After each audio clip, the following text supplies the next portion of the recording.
You can't. Yes, No, we now Oh, we now we can. can. can, Now yes. we can. I've had enough technical problems today without having. Well, It's Jeff's not biggest that- technical problem was getting up in time for this meeting. Oh, Well yes. worth it, though. Where are you? Where are you? I'm in Seattle, Father. Seattle. What time is it there? That would be about 8 hours behind you. So we're just south of Vancouver, BC, and north of San Yeah. Francisco. Yes, of course. Yeah, It's 8 o'clock. 8 o'clock in the morning. right. Right. Ah, And well Jan and done. I are used to the 10 o'clock. Oh, it's wait a minute. It's no, because I'm in France, so it's 5 o'clock here. Okay. So we will bomb. That's it should be 9 o'clock there. Well, Where you? No, we our had, time changed this past weekend. Oh, I see. Okay, all right. Oh, cool. yeah. Anyway, well, Yeah. thank you. You could have an early night tonight. Well, let me start by introducing you to Jan and Jeff, although they've spoken already.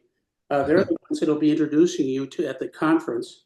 Thank Jan you. is writing the program, the written program for an introduction, so she wants to do a few interview questions. And Jeff is going to be the moderator introducing you at the conference.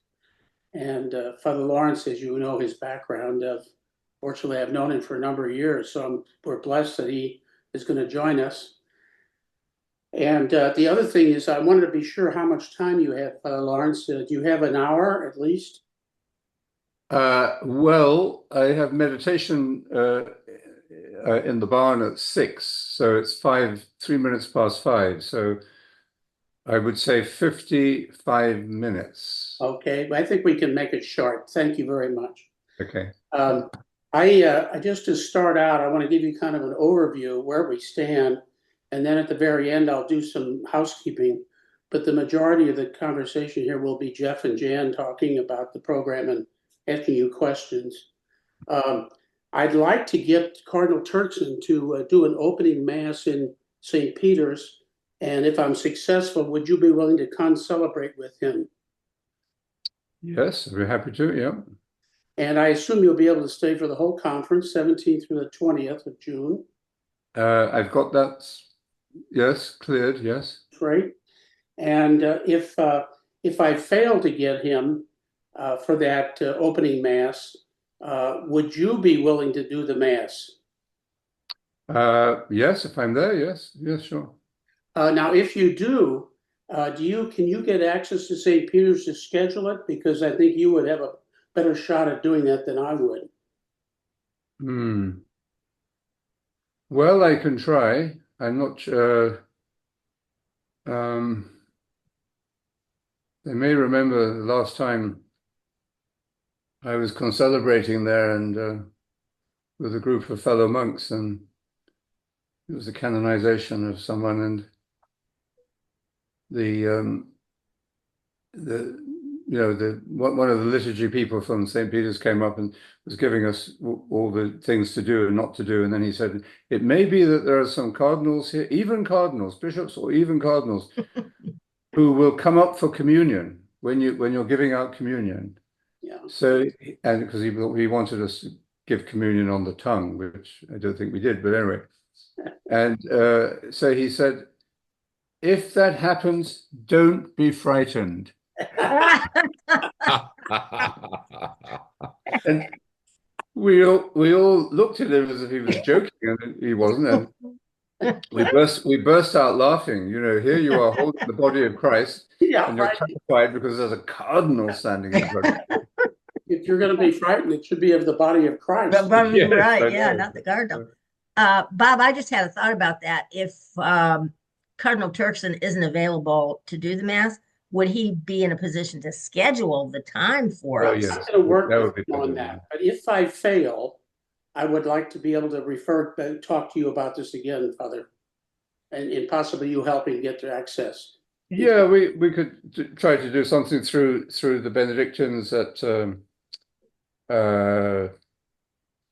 Saint Anselmo. Yeah. I don't know, but I'll do what I can. I mean, I don't have any. Well, we've got San Anselmo backing the conference, promoting it. So that would be. Okay, well that's a good thing. I could ask the abbot primate to. And I'm thinking about the altar behind the main altar. That's probably where it would be presumably. Yeah. Yeah. Okay. Okay, well, I'll step out of this and let the two of the others here do their interviewing. Okay, well, thank you very much. Father, if I could ask you first, what's your preferred manner of address, Father Laurence or Father Freeman? Father Laurence. Or Father Laurence. Laurence, okay. Yes. Um, Yeah. What I'm doing and what then Jan will also do, and I think we'll probably be switching back and forth, is I'm looking for elements that I can do in the introduction, both to your presentation and then also in some panel discussions later. Jan will explain what she's putting together. And in fact, Jan, why don't you do that? Because there are some things that probably would be best handled from the outset. Sure. Nice to meet you, Father Laurence. Thank I've you. been a Nice to meet follower you for both. quite a while. Mm. My goal with the profiles that I'm doing for the printed program is to, if you'll pardon the expression, give the attendees a peek behind the person standing up on the stage. Mhm. They know who you are. They'll have your credentials, the things that you've accomplished. I want to give our attendees a feeling of they really kind of know you as a person. And so I'll leave all the formal stuff to Jeff to introduce you and what you've accomplished and all this sort of thing. My goal is to find out who you are and what you want people to know about you as an individual. Something my blessed Irish father always said to me to remind me frequently when I was a kid that before he's a priest, he's a man. And that's been very helpful to me through the years in a lot of different situations. And that's what I want to present to the people is the man. They can see the priest up there because I'm assuming you're gonna have your collar on, so they'll know you're a priest. And Bob can attest that I'm very respectful of people and what they don't want me to say. But I also like to know, in your case, for example, I don't know, what do you like to read that has absolutely nothing to do with your official job? Oh, well, I studied literature at university, Mm-hmm. and that's my first love, I think. Um, Any so, type of literature in particular? well, I'm still reading Shakespeare on a plane. I'm still, I mean, I'm reading contemporary novels. I believe very much in actually literature and the novel in particular as a way of education and forming values in the minds of people, uh, even though the the main task of the novel has been sort of subsumed into Netflix series now, Mhm. which are also good, um, I want to but ask Bob, did you hear that, Bob? That Yeah. Father Freeman reads novels, and he sounds like he reads them pretty much for the same reason I do, besides being entertained. There's always, or almost always, nuggets of wisdom in those books, if you're open to it. there's a great passage in Jane Austen somewhere where one of her characters is criticized for wasting her time reading novels, and Jane Austen's voice then comes in, the narrator's voice, and has a paragraph defending not just defending, but eulogizing the novel, really. And anyway, so yes, literature. I think apart from the scriptures, the biblical scriptures and the mystical tradition, I like to read the scriptures of other faith traditions, Okay. and I think that leads to a deeper appreciation of not only the other tradition but also of my own tradition, of one's own tradition. So Okay. that's where I would, and also philosophy, and but I have selected philosophers or thinkers that I write because I don't that I like and follow because I'm not an academic, so I don't have unlimited amount of time in my study. When you say philosophers, are you strictly talking about those ones that are dead and buried, or do you also pay attention to some of our contemporary philosophers? No, I think people like this one who's just written a little monograph called. Monograph. Could you imagine at the age of 93 years old, I hope I just can still hold a book that heavy. Charles Taylor. So no, I think contemporary thinkers and writers as well. Yeah, yeah. My if I have a favorite question, it is, why did you agree to participate in our conference? I thought the topic and the theme is really important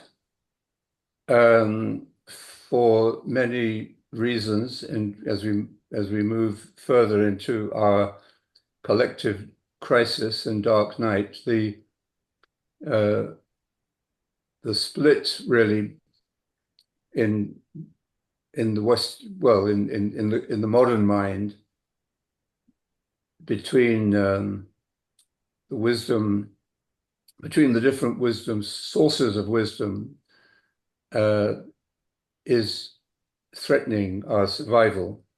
So we have to make connections. We have to see that wisdom at its ground level is the same, expressed in different ways, in different disciplines, in different periods of time, in different cultures, in different individuals. But that so, and I think that this the meeting of minds between scientific and religious people is vital for changing the understanding of the majority of people in the world that life is not it cannot be reduced to a set of materialistic principles and explanations. And at the same time, matter is energy, and the spirit is matter incandescent, as Teilhard de Chardin said. So I think the meeting of these two approaches, which have been divided by over specialization, I think, and narrowness of perspective. So I think that this is faith, science, and mysticism. I think these are three areas that should be seen to be deeply interconnected. And for example, the scientist, the good scientist, the pure science is a contemplative activity. Mm-hmm.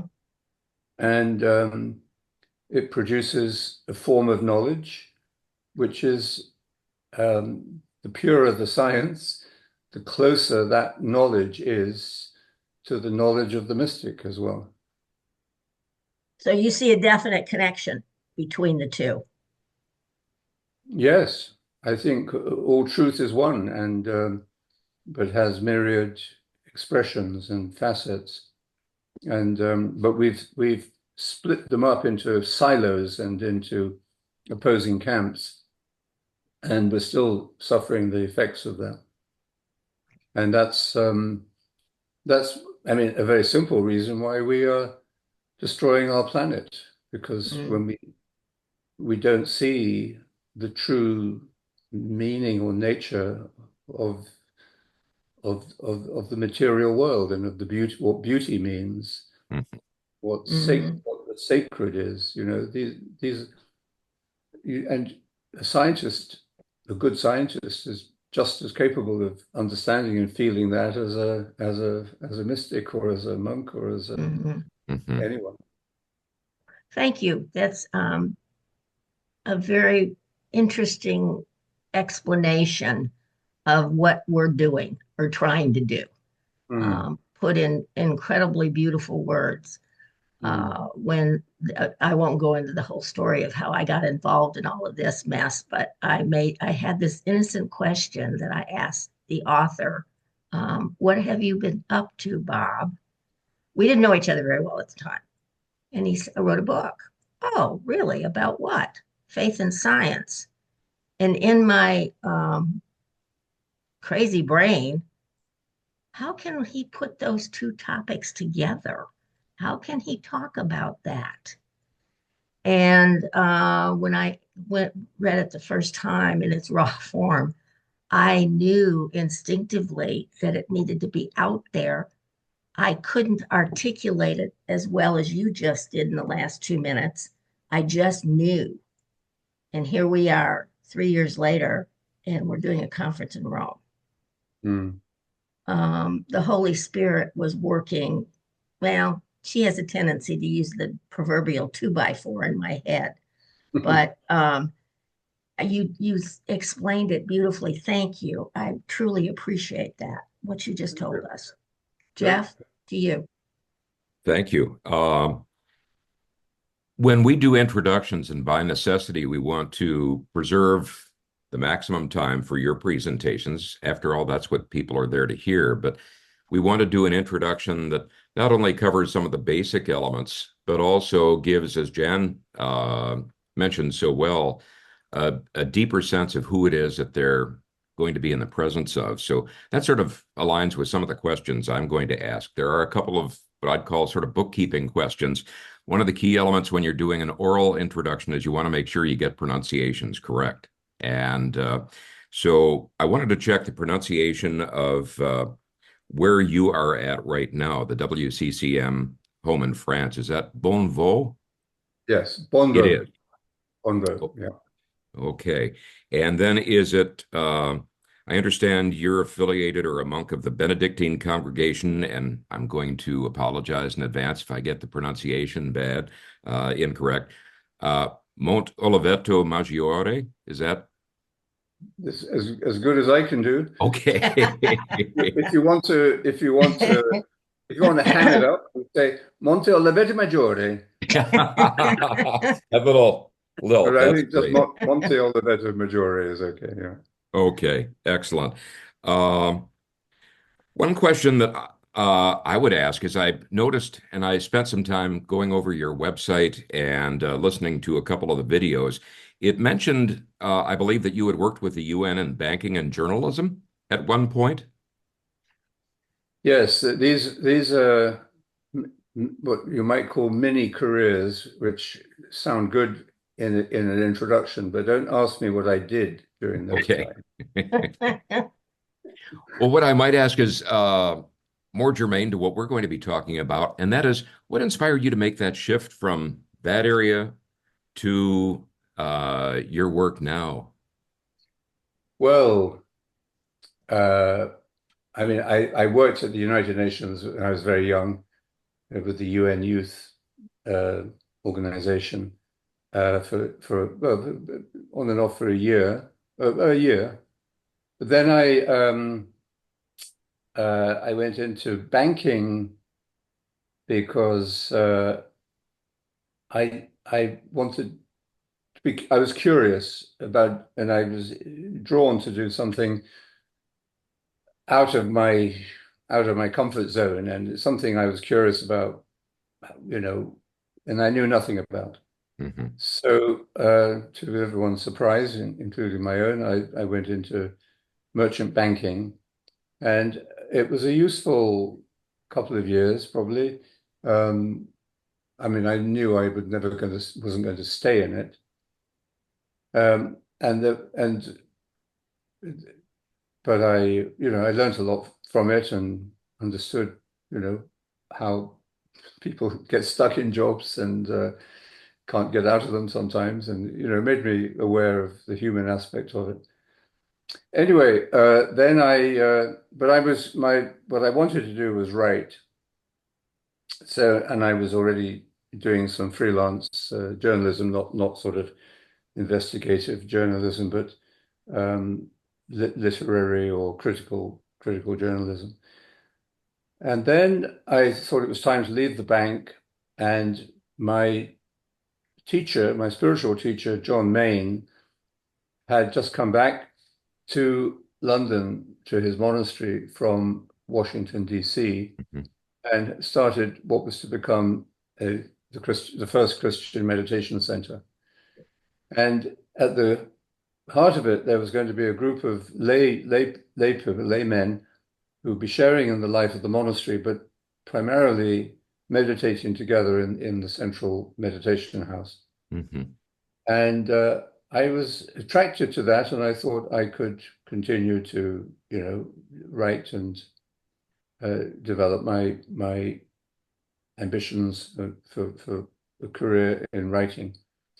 And so that was a 6-month sort of internship. And at the end of the 6 months, I thought, well, that's good. I've learned to meditate finally, and very grateful for the experience, came to a lot of self-awareness.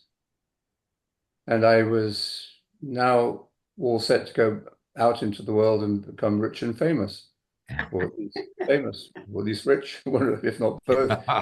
So then to my disappointment, I've realized I didn't have the same excitement about it as I did before. It no longer seemed so alluring. And I thought, oh, well, that's strange, but it will come back. But it didn't come back. So I struggled for quite a while, and it came down to a choice between the monastery, becoming a monk, or doing what I thought I wanted to do, but didn't really want to do. And then I resolved it eventually by saying, well, at least we'll try it. You've got nothing to lose. And as soon as I said I would try it, I felt peaceful. And when I felt peaceful, I said, oh, no, I'm feeling peaceful. That probably means this is what I'm meant to be doing.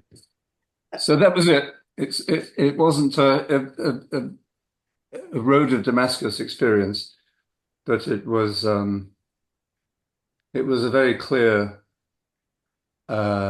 sense of a direction in which I needed to move, should move, and deeply wanted to move, even though it wasn't what I superficially seemed to want. You mentioned that John Main had been your spiritual advisor even prior to that point. How did you make that connection? What led you to him? Well, I was educated in a Benedictine school, and I met him there when I was a student there, and I stayed in touch with him after school, and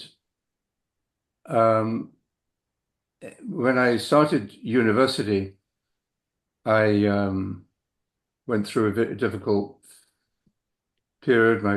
My sister died, and I was, facing lots of other issues in my life. And I went to see him in Washington as he was there, and he introduced me to meditation in a very simple, light way, but it had an immense impact on me. And so I didn't start meditating straight away, but I knew that what he had said and showed me was authentic, and I was drawn to experience it.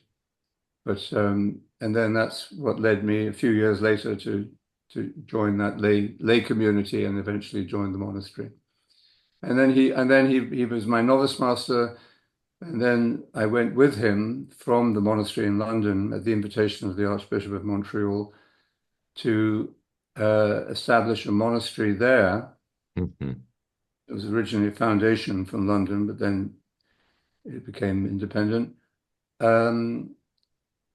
and it was a new kind of Benedictine monastery of monks and lay people, Hmm.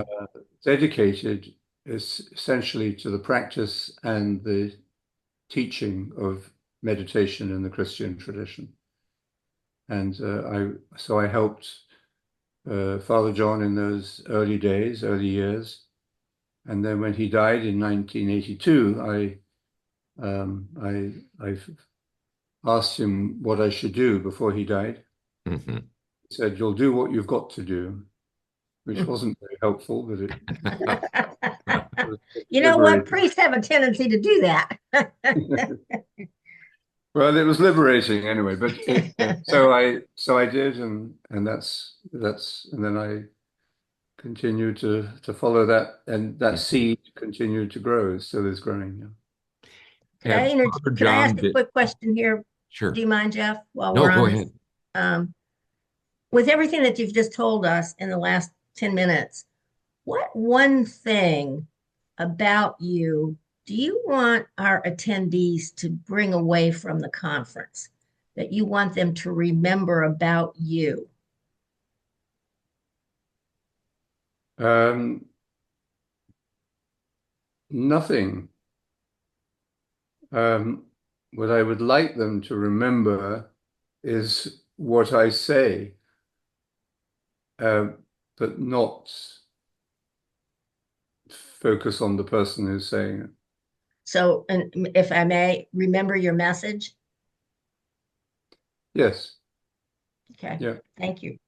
That's very similar when people say, well, they ask about what I do. I say I'm sort of like an air traffic controller. I don't want people to remember me. I just want to get the various speakers off the airport and then back safely. And uh, that's very congenial to my understanding of what we're there to do. Let Well, me it's ask you this. also, I think it was Maya Angelou, I believe, who said it people won't remember what you did or Yeah. said. They'll remember how you made them feel. It's the same Yes. concept, It's I believe. people sometimes come up to me and said, "Oh, I heard you speak in, I don't know, Chicago 5 years ago, and uh, and I can't remember what you said, but it made a deep impression." Yeah, exactly. Yeah. That's one of the reasons why, going back a minute to books, to novels, I will reread a novel because I remember when I read it the previous time, gosh, it had an impression. Yes. And I remember I could probably tell you the general story, but I mean I just read it because I remember how it made me feel when I finished it. Hmm. That's Same right. type of thing. Yeah. Mhm. And then that does make you, because yeah, it does make you want to keep going into it rather than Mhm. just, yeah, okay. Good. Mhm. You mentioned the influence of Father John in when you were attending the Benedictine school. Was he an instructor, a professor there, or a religious advisor? What was his role?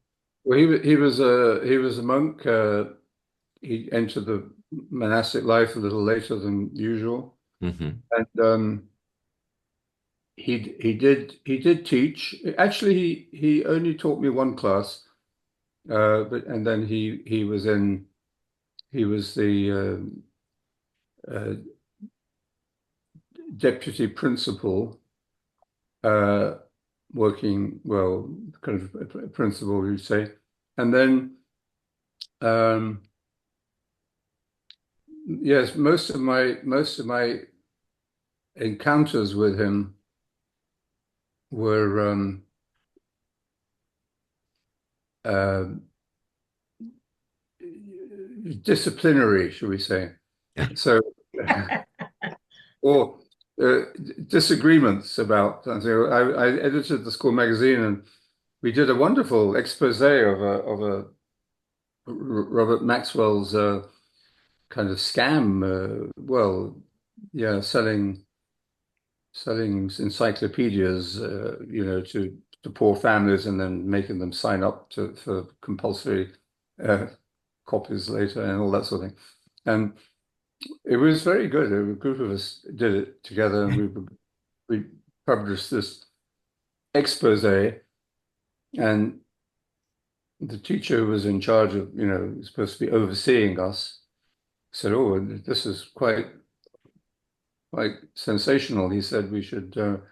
I better ask John Main because he was a lawyer. He had a background as a lawyer, and he looked at it and he gave it to a friend of his who was a libel lawyer, and the libel lawyer said, he said, if you publish this and you circulate it, they will certainly sue the school. So I remember he said, so we can't publish it. So I was furious, I thought this was the end of Western civilization, Uh, So yeah, that was, but I think I was always impressed by his what should you say, his relaxed confidence and authority that was never authoritarian. Mhm. That was liberal views at that time, but um,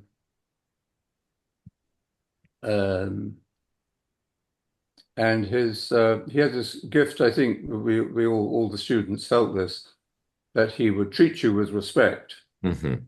but he never forgot you were kids, at the same time. Uh, He when was you a were growing up, was there a particular person, an influence or experience that maybe helped set the stage for your openness, that manifested itself as you went through the Benedictine school, the university, and so forth? hmm. I think, well, yes, I mean, lots of individuals, of course, in my life, but I think it was discovering literature at a young age Hmm. and feeling that I could read anything I liked and Hmm. for enjoyment. And that was very liberating. So I never felt, I meet students today, young people today who have never read a book. I know. yeah, Actually, they get right. everything off the screen. Um, and who feel that sort of reading a book is a chore and something it's like a punishment almost. Although it's changing perhaps slightly. Anyway, I could talk about that in some length. But so basically, I think discovering uh, I didn't have an isolated childhood, but that was a solitary part of my childhood. And I remember reading Charles Dickens' The Pickwick Papers Hmm. on the way to school. And I was quite young. It's not a very difficult book to read. Uh, and it is so funny. I was just laughing uh, in the train, I think. And one moment I looked up and I saw people looking at me as if I was slightly insane. Leave this little boy reading a book and then laughing at me. Oh, listening to you discuss your love of literature, Father Laurence, I hope that at some point you and I can sit down and discuss this because you're articulating so many things that I feel and have thought about reading ever since I was a little kid. Hmm. And it's a joy to hear somebody else have those same or Yeah. similar feelings and experiences with literature. Um, I tell young people and have for years, if you like to read, you will never be bored. Yeah. Yes. And a lot of them who've never read a book look at me like I'm nuts. But go during the most recent experience with that is COVID.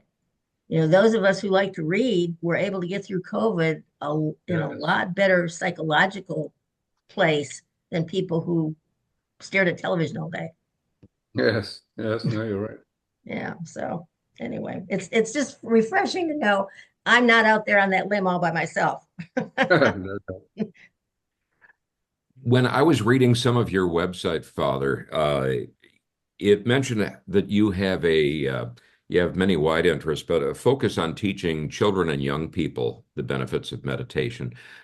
Could you elaborate on what led you to focus on that and what your experience has been as you've introduced more people to that? Well, I think it was discovering when I was a young monk, just arrived in Montreal and very busy with setting up the monastery and the community and helping John Main. And he asked me then if I would uh, spend an hour or so uh, a week with with a couple of children of friends of the monastery. And I said, no, I can't. I haven't got time, and this is my only quiet time. And I did it, and I realized what a joy it was. Hmm. And the joy was, of course, being with children who have such wonderful minds and imagination and creativity and humor, at least these ones did. I think, you know, that childhood has been really blighted in recent decades by developments in society and technology. But Hmm. anyway, then and I realized that when we meditated, they really meditated, and that astonished me. And I wasn't sure they were meditating because they didn't ask any questions. Hmm. But one day after the meditation, one little girl said, "Oh, that was nice." And then, sometime later, a little boy, I think it was, said, "Oh, that was difficult." And I thought, they're doing it. And that sort of sums up the whole of mystical theology. Hmm. Sometimes it's nice, sometimes it's difficult. So that really opened my eyes um, to the basic message that we were presenting, which was meditation is simple, but you can Hmm. prove that when you meditate with children. Older children, young people, it's more challenging, especially today because of the distractions and they're pulled in many different directions. But the hunger for um, interiority, the hunger for finding peace within themselves Hmm. is uh, is also a sign of great hope, I think. So we have programs in place in I think 20 or 25 countries where they are teaching meditation to children. We could, and I wish we could do more of it and Hmm. more influence, but um, the challenge is not the children at all. It's the teachers and the school boards and the school Mm. authorities. Mhm. This terrible feeling that we don't have time. Yeah. There isn't time for this. Now, when a school or a teacher discovers that the they get more time and better results and better attention from the students when they see that, then you can feel this has entered into the culture of the Hmm. school. But it's a hard battle to get it into the education system.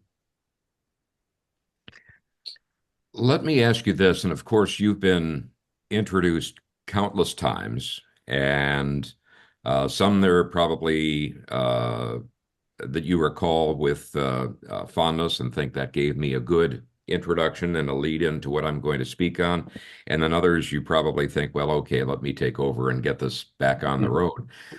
What I'd like to ask you, Father, is what points do you think are would be the ones best made to lead into the sort of presentation that you'll do and that you think are the most effective in introducing who you are and what you are doing?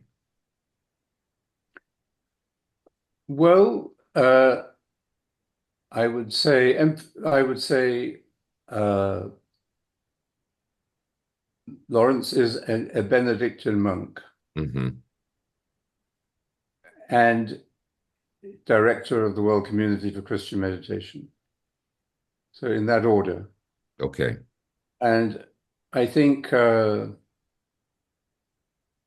has taught me, the importance of the monastic wisdom tradition, um, and that new forms of Benedictine monastic life are necessary. And what we're doing here in Bombo is, in a small way, is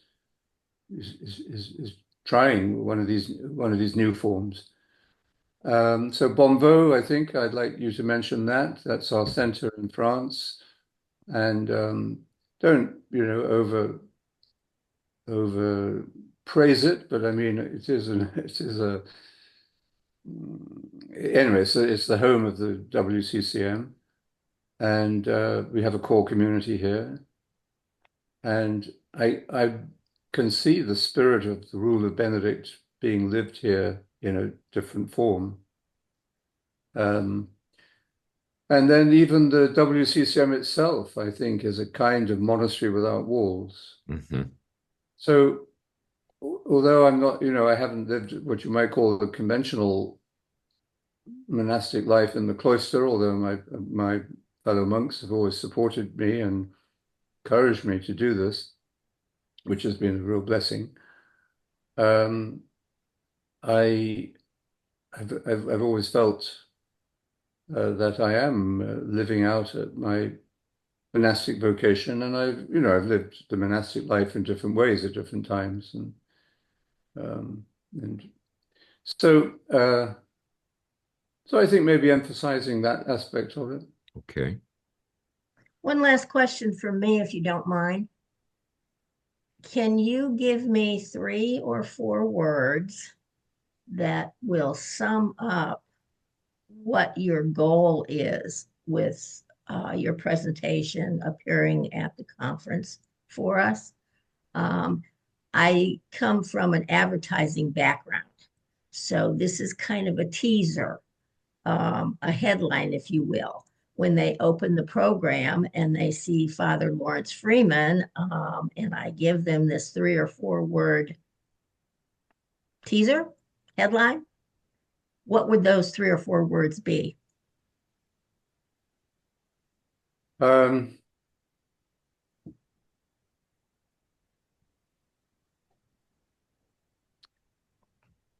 he believes in recovering the sources of wisdom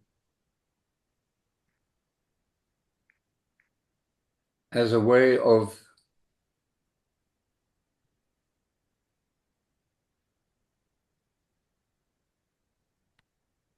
uh, oh, 1 minute. One second. As a way of negotiating, in order to negotiate our way through the dark night of this time of human evolution. I'll condense that if you don't mind. May to Thank you. I think that emphasize emphasizing the importance of wisdom in the modern world. Like that. Bill, I don't want to interrupt here, but there's just a few minutes left. May I, or do you have anything else? I have one more point that I want to go over, and then I was going to wrap up. And I know you had something you wanted to cover, Bob, and be respectful of Father Lawrence's need to get off for meditation. Just a couple of the program elements is sort of the bookkeeping part. The first element in which I believe you'll be involved in terms of presentation will be on the 17th of June. And that's a presentation on mystical contemplative prayer from 6:45 to 7:30. And that'll be done in connection with Bob. And then the other element is there'll be a panel discussion, sort of a concluding panel discussion on June 19th. And that'll be from 4 to 4:45 in the afternoon. And that will be following 2 sessions. The first will be on biology and consciousness. And then the second will be on psychology and mysticism. And so that'll be a broader panel in which you can ask each other questions. There may be questions from the floor, but those are the two elements there that I would just go ahead and mention. But I would just say thank you very much for the opportunity to talk this morning or this evening. I've got to remember our different time shifts there. I haven't had my morning coffee yet, so that might be why I'm a little slow. Wow, But you're doing really well, Jeff. but I would just say I really appreciated your remarks at the very outset. I'm a meteorologist and a science journalist, and I've been focusing a lot on sort of the convergence between the environment and faith. And so what you were talking about, it was like my heart beat a little faster on that. Good. I really appreciate that. Thank you. Good. Yes, thank you for your candid responses to our stumbling questions. Oh, no, they I were good questions. definitely appreciate it. I truly do. Oh, no, thank you for the time you've put into, preparing the ground and getting to know each other. There's one thing I would just point out. I just noticed on the website, you put under my name, you put O.S.B. Hmm. And it's better than changing the order of the letters. But you should you don't need the dots, just OSB. Okay. OS. And just OSB. Okay, thank you. Without any punctuation. You've seen the reversal of the letters occasionally? Has that actually happened? Well, I've never seen that actually, but I have received letters from Reader's Digest saying, "Dear Mr. Osb, we think you and Mrs. Osb and all the Osbs will be very interested in the special offer we're going to make." Well, I want to also point out that we left out the father, FR, at the beginning. So I'm going to have to correct them on that too. But thank you. I don't mind if you probably leave father. I mean, you don't have to put father, but it may help people. I don't know. Okay. Well, you think you need the dot after that, I imagine. Yes, yeah. That's the editor speaking there, the dot after the FR. Well, I know you're running out of time, so I just had a few items. Normally, I talk about promoting the conference, but I've been dealing with Helen Lodge on that, and she's been very attentive. So I don't think I need to talk about that. And in the conference, it's patterned after my book in the science chapters, basically physics to creation, chemistry to life, biology to consciousness, and psychology to mysticism. And it forms the agenda of the conference. It's not that I'm asking speakers to talk about it the way I do, but I do put in the website under discussions some of the items that relate between faith and science, where science talks about something and faith talks about something, and inevitably they're talking about the same things in some way, but they don't want to use the same words. So I would encourage you to look at that, and I know that I'll never get up to the Pickwick Papers or Shakespeare, but I would be honored if you would read my book so that you can get a sense of the flow that we're trying to achieve. Thank you. Yeah, I will, yeah. And one of the things that is rather interesting is we're starting each day with a different one of the Abrahamic contemplative traditions. And normally we have the speakers of the physics to creation, there are 2 speakers each. And normally we're having these interviews with both speakers. Well, I might call you back to work out how I transition from my talk to yours.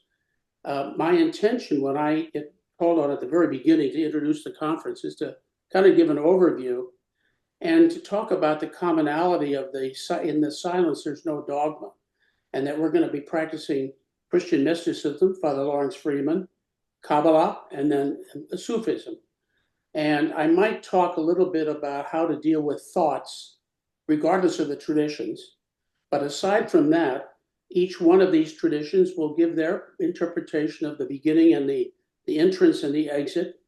And in the interim of 10 minutes, we're going to take your recommendation of 10 minutes of total silence. So with that, we can talk more about that, but I hope that that doesn't step on your toes in terms of moving forward, basically. No, that's fine. No, that's good. And I think that I wanted to ask you if you know Bernard Eckerstoffer. I don't, I'm afraid, no. He's the head of the Pontifical University on San Anselmo. And Oh, I had the honor to meet with him. I didn't realize that that was the only monastic Pontifical University out of the 7.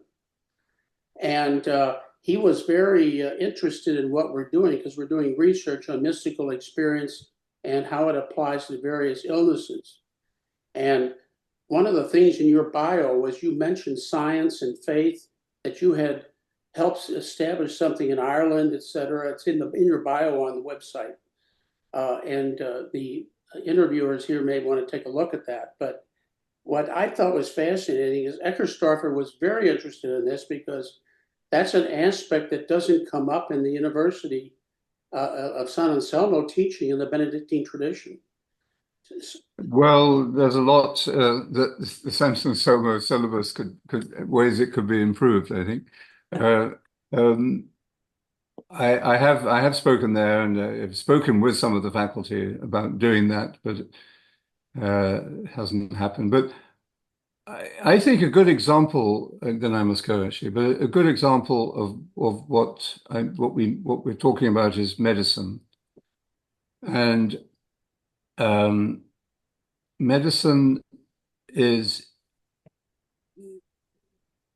a science, but it has become a reductive science in many places and ways. And in doing that, although it has made great advances in longevity and cures and so on, at the same time, it has forgotten something. It has forgotten the art of healing and how important the process of attention between the doctor or the nurse and the patient is, how vital that is to healing. And so anyway, I think the link with meditation is made specific by the prefix med, which means care and attention. And when you're paying, what you desperately need in the healing environment in relationship is a feeling of care and attention, using all the means, using all the tools and instruments. But without that, the healing art is lost. Well, thank you. And, I should point out the only reason we're doing the research is to crack through that reductive mentality in the hospital. yes, So yes. that we can then launch to the healing part with an intervention with chaplaincy, et cetera, so that there's a grounding in science. Because unless we do that, we can't crack into the hospitals. Well, there is another way, which we're beginning discussions, very positive discussions with Harvard Medical School, and at the moment with our Irish meditating doctors and our community to see if we can develop a program that will ensure that in the training of doctors, especially, this dimension is the human dimension. Let's say the holistic dimension is not lost. I think it's a fascinating area, and I have to go because I think I may have to lead the prayer. So thank you so much for your Father. time, Father Ford. It's been great to meet you, and thank you for all we've shared, and I'm looking forward to it very much. And thank you very much. See you then. Thank Bye-bye. you. Bye. Bye. Bye-bye.